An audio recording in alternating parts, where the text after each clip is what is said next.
Bismillahirrahmanirrahim. Assalamualaikum warahmatullahi wabarakatuh. Selamat siang, jumpa kembali dengan channel ini ya. Kali ini kita akan membahas unit ekskavator Hitachi EX 3600 strip 6.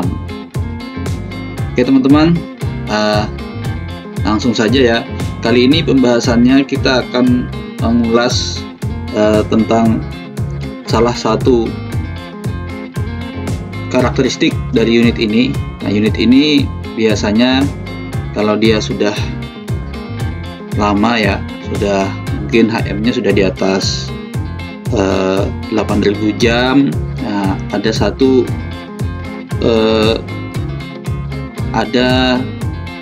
satu hal yang akan dialami oleh unit ini biasanya ya, yaitu biasa disebut dengan overflow. Jadi unit ini nanti akan mengalami suatu masalah di mana kuantiti oli yang dideliverikan itu tidak bisa mengikuti perubahan pressure atau tekanan beban pada saat dia beroperasi, sehingga efeknya nanti unit ini akan mengalami overflow itu tadi ya.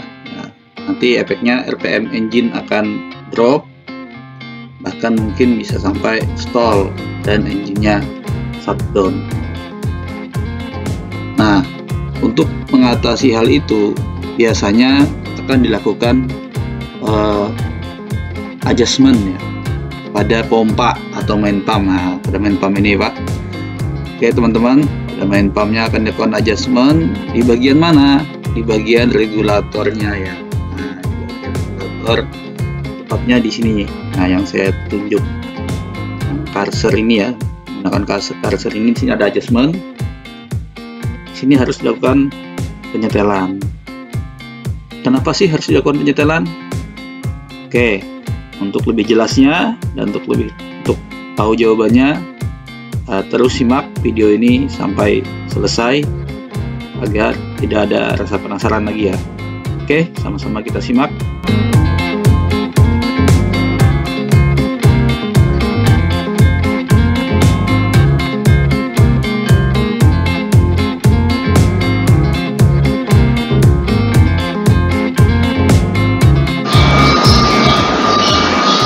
Oke, ini adalah tampilan atau layout daripada komponen regulator ya di section B. Kita langsung bahas pada section B nya saja. Di sini ditampilkan beberapa komponen, kita lihat satu persatu. Ada nomor 15, ini piston ya, yang pink ini. Kemudian nomor 16 yang warna hijau, compensation piston. Nomor 17 warna pink juga nih, nomor 17 ini lever nomor 2, lever nomor 2. Kemudian nomor 18 ini pin. Nah, pin nomor 18 ini adalah pin yang mengikat lever nomor 2 ini terhadap housing. Jadi ini untuk sumbunya nanti ya. Kemudian ada nomor 19 hole. Nomor 19 ini ada hole ya, ada lubang ini. Lubang ini ada pada lever 2. Lubang ini ada pada lever 2. Kemudian pada lubang ini terdapat pin lagi. Pin yang mana pin ini adalah pin kepunyaan feedback lever. Feedback lever itu komponen yang warna biru, ini yang panjang sampai yang menghubungkan regulator dengan servo piston ini. Di sini ada pin. Kemudian pin ini nyantol pada lubang atau hole yang ada di feedback lever. Pada lever 2. Oke, kita lanjut. Kemudian ada nomor 20. Nomor 20 ini sama, ini kelanjutan daripada nomor 16 ya, compensation piston. Nomor 21 ada spring, 22 ada spring lagi, ada outer sama inner spring. Nomor 23 itu pistonnya ya, dan nomor 24 adalah pin. Nah, nomor 24 ini adalah pin ya, pin yang menghubungkan antara compensation piston nomor 20 dengan feedback dengan lever 2 yang pink ini ya, dengan lever 2. Nah, oke. Kita akan mulai bahas. Selain komponen pada regulator. Di sini juga ada simbol pompa ya. Ini pompanya itu sendiri maksudnya. Jadi discharge pompa selain dikeluarkan dan dimasukkan ke kontrol valve, juga ada yang diarahkan menuju ke regulator dan juga ke pompa itu sendiri. Kita lihat ada yang langsung dimasukkan ke ruangan small chamber servo piston, yang mana dia di sini berusaha keras untuk mendorong servo piston ini ke arah maksimum ya, ke arah maksimum. Kemudian yang satunya lagi masuk ke regulator, diarahkan ke spool warna biru. Kemudian yang satunya lagi diarahkan menuju ke compensation piston yang nomor 16. Nah, di sini ada istilah yang namanya constant torque control ya. Constant torque control itu berfungsi untuk mencegah terjadinya overload dan juga mengembalikan atau merecovery delivery ketika terjadi penurunan tekanan. Nah, yang akan kita bahas adalah proses pencegahan overload. Nah, ketika terjadi kenaikan pressure, discharge pressure ini meningkat karena adanya beban. Nah, maka sistem regulator ini dia harus mampu menurunkan delivery flow pada pompa. Kalau tidak, maka akan terjadi yang namanya overload. Engine akan terbebani, RPM akan drop, dan jika parah kondisinya mungkin engine akan shutdown ya, akan mati. Nah, prosesnya untuk pencegahan overload itu, tekanan yang dimasukkan menuju ke regulator ini akan bekerja mendorong si compensation piston ke arah kanan melawan kekuatan spring, dua buah spring ini. Ketika tekanan semakin tinggi, maka kekuatannya semakin besar, sehingga dia mampu melawan kekuatan spring. Akibatnya spring pun kalah, compensation piston bergeser ke arah kanan sampai dengan tekanan ini, kekuatan tekanan oli ini seimbang dengan tension spring, baru dia akan berhenti. Nah, karena telah bergeser ke arah kanan, si compensation piston ini membawa serta lever 2 yang pink ini karena ada pin nomor 24. Nah, lever 2 ini dia diikat dengan housing pada bagian atas melalui pin nomor 18, sehingga seluruh bagian lever 2 ini, seluruh bagiannya ini, bawahnya ini akan bergerak ke arah yang sama, yaitu ke arah kanan. Nah, pergerakannya ke arah kanan, nah nanti dia akan membawa serta pin yang ini yang saya tunjuk ini ya.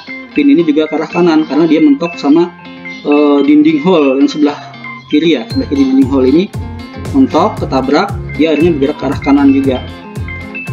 Nah, setelah dia pin ini ketabrak sama dinding hole, dia akan terbawa ke arah kanan. Nah, pin ini punyanya feedback lever. Feedback lever ini juga akan bergerak ke arah kanan. Dia bertumpu pada bagian bawah ya, pada pin servo piston pada saat kondisi ini. Pada saat kondisi ini dia bertumpu pada pin yang ada di servo piston, dia bergerak ke arah kanan. Nah, kita lihat konstruksi daripada komponen-komponen ini ya.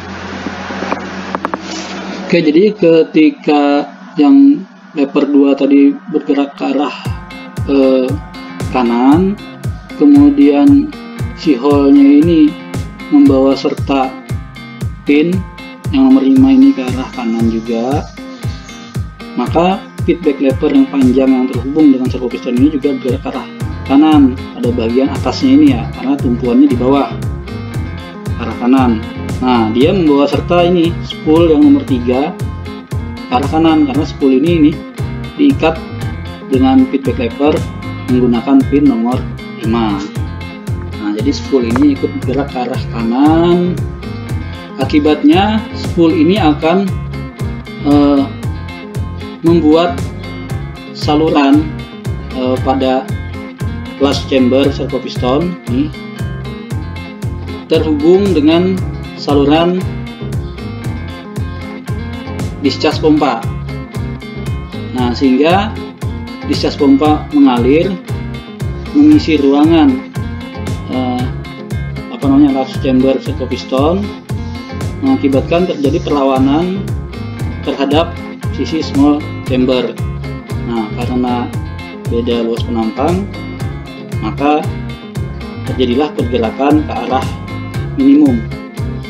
Jadi karena tadi presernya naik, secara otomatis sudut pompa akan turun ke arah minimum, sehingga flow-nya pun mengecil, sehingga beban engine menjadi lebih ringan.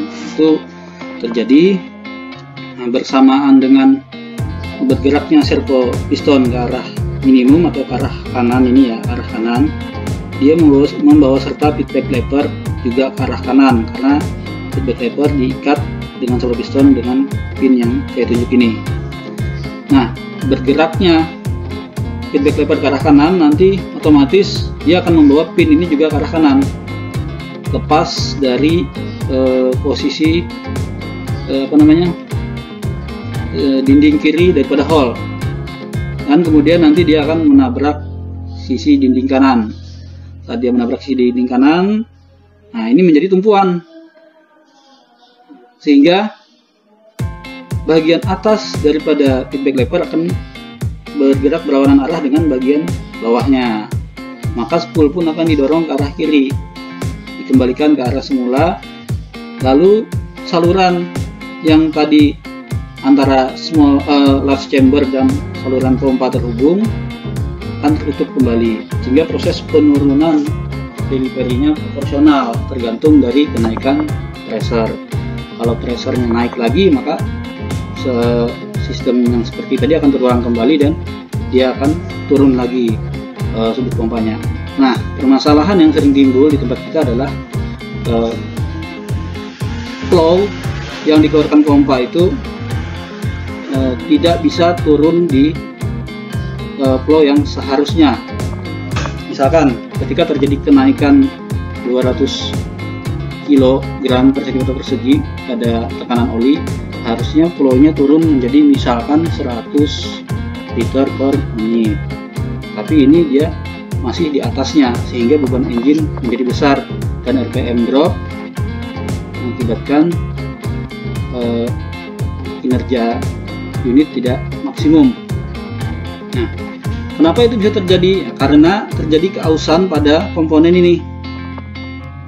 Jadi ketika yang tadi misalkan tekanan oli sebesar 200 kg itu mampu mendorong si compensation piston ke arah kanan sebesar 2 mili, misalkan ya 2 mili, membawa serta lever nomor 2 juga ke arah kanan sejauh 2 mili juga.